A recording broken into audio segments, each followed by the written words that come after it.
தமிழ்நாடு ஆவண காப்பகம் இது சென்னை எழும்பூர் ரயில் நிலையத்தின் அருகாமையில் அமைக்கப்பட்டிருக்கிறது. வருங்கால சமூகம் ஒரு நாட்டின் வரலாற்றை அறிந்து கொள்ள உதவும் அத்தனையும் ஆவணங்கள் என்று சொல்லலாம். வரலாறு தெரியவில்லை என்று சொன்னால் அடுத்த தலைமுறையினர் வாழ்க்கையை சிறப்பாக அமைத்து கொள்ள முடியாமல் போகும். ஆவணங்கள் அவ்வாறு முக்கியத்துவம் வாய்ந்தவை. இத்தகைய ஆவணங்களை தொகுத்து பாதுகாத்து வைப்பதற்காக கிபி 1891 இந்திய ஆவண காப்பகம் இந்தியாவின் அப்போதைய தலைநகர் கல்கத்தாவில் உருவாக்கப்பட்டது. 1911 டெல்லி தலைநகராக மாற்றப்பட்டது. அதனைத் தொடர்ந்து கல்கத்தா ஆவண காப்பகத்திலிருந்து அனைத்து ஆவணங்களும் டெல்லிக்கு இடமாற்றி பணி 1911 தொடங்கி 1937 நிறைவு பெற்றது. மேலும் 17, 18, 19ஆம் நூற்றாண்டில் சார்ந்த Dutch, Danish, French, Portuguese, Modi, Bharati ஆகிய மொழிகள் பல்வேறு ஆவணங்கள் தமிழ்நாடு ஆவண காப்பகத்தில் பாதுகாக்கப்பட்டு வருகின்றன. வரலாற்றும் ஆய்வு செய்ய விரும்புவோர் இந்த ஆவண காப்பகத்தை முழுமையாக பயன்படுத்தி கொள்ள முடியும்.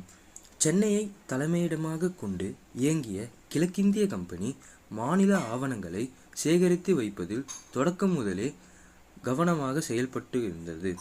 1805 செயின்ட் ஜார்ஜ் கோட்டை ஆளுநர் வில்லியம் பென்டிக் பிரபு ஒரு குறிப்பு எழுதினார். அரசு நிர்வாக ஆவணங்கள் அதிகமாகிக் கொண்டே வருவதால் இவற்றை பாதுகாக்க ஒரு தனி அலுவலகத்தை நியமிக்க வேண்டும்.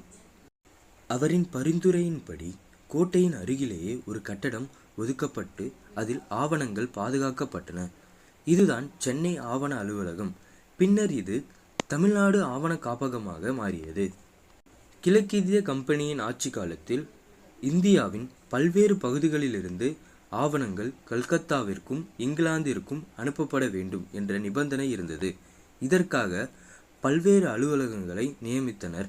சென்னை அரசு இதை எதிர்த்து அனைத்து ஆவணங்களும் ஒரே இடத்தில் இருந்தால் பகைவர் தாக்குதல், தீ, பூகம்பம், வெள்ளம் போன்ற இயற்கை சீற்றங்களினால் அழிந்து போகலாம் என்பதால் கடுமையாக எதிர்த்து தொடர்ந்து 1909 2,25,000 ரூபாய் செலவில் சென்னை எழும்பூரில் ஒரு கட்டடம் கட்டப்பட்டது. இந்த கட்டடத்தில்தான் சென்னை ஆவண காப்பகம் இயங்கத் தொடங்கியது. அது தற்போது தமிழ்நாடு ஆவண காப்பகமாக இயங்கிக் கொண்டிருக்கிறது. இந்தியா 1947 சுதந்திரம் அடைந்த பிறகு இது இந்திய தேசிய ஆவண காப்பகம் என்கின்ற நிலைக்கு உயர்த்தப்பட்டது. இந்த ஆவண காப்பகத்தில் பல லட்சம் பொது ஆவணங்கள், தேச படங்கள், தனியார் கடிதங்கள், மைக்ரோஃபிலிம் செய்யப்பட்ட ஆவணங்கள் உள்ளன. அதோடு 25 கிலோமீட்டருக்கு மேற்பட்ட தூரம் வரை வைக்கக்கூடிய அளவிற்கு புத்தகங்கள் இந்த ஆவண காப்பகத்தில் உள்ளன. இவை மட்டுமின்றி 1748 வரையிலான கிழக்கிந்திய கம்பெனிகளின் கடித தொடர்புகள் சேகரித்து வைக்கப்பட்டுள்ளன. இந்த காலகட்ட ஆவணங்கள் லண்டன் ஆவண நூலகம், பிரான்ஸ், நெதர்லாந்து, டென்மார்க் ஆகிய நாடுகளிலிருந்து விலை கொடுத்தும் அன்பளிப்பாகவும் வாங்கப்பட்டவை. இவற்றோடு பல்வேறு மாநிலங்களிலிருந்து இயற்றப்பட்ட ஆயிரக்கணக்கான சட்டங்கள், ஏறக்குறைய 1,05,000க்கும் மேற்பட்ட தொகுதிகளாக இந்த ஆவண காப்பகத்தில் உள்ளன.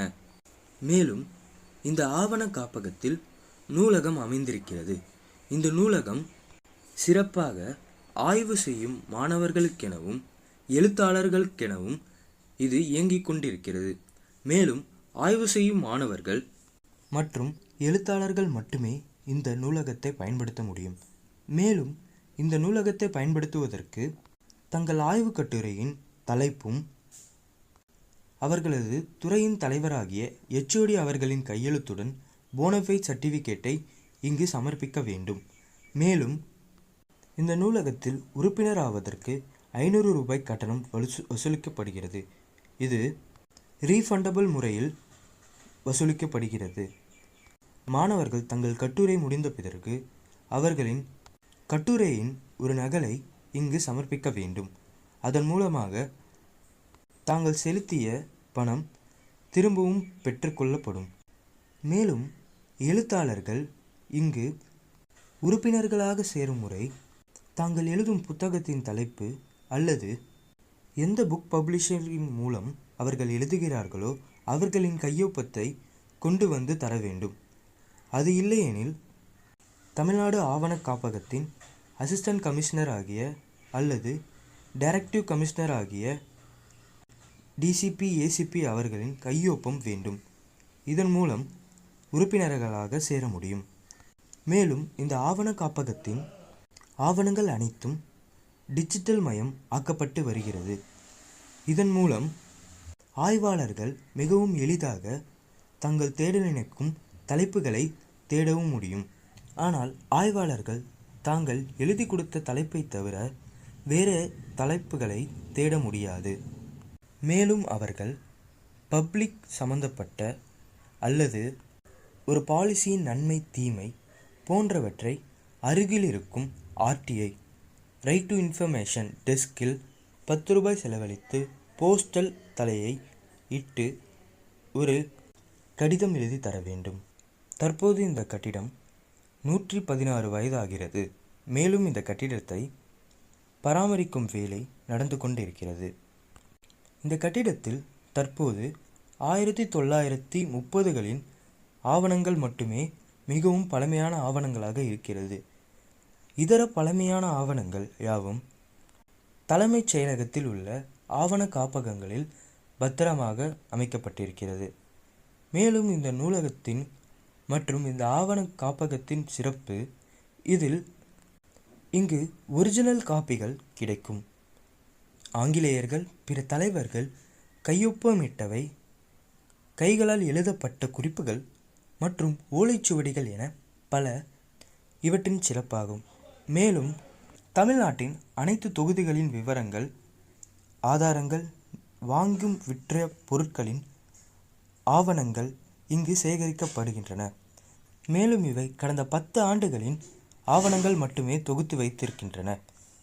மேலும் காலம் கடக்கும் பொழுது இந்த ஆவணங்கள் அந்தந்த டிஸ்ட்ரிக்ட்களின் சொந்தமான வரையறையில் உள்ள ஆர்கைவ்களுக்கு அனுப்பி வைக்கப்படுகின்றன. ஒரு நாட்டின் தலைமுறையினர் தங்கள் வரலாற்றை அறிவது மிகவும் அவசியம். அதுவே அவர்களை பற்றியும் தங்கள் நாட்டினை பற்றியுமான விரிவான ஒரு அறிவையும் மற்றும் பகுத்தறிவையும் தரும்.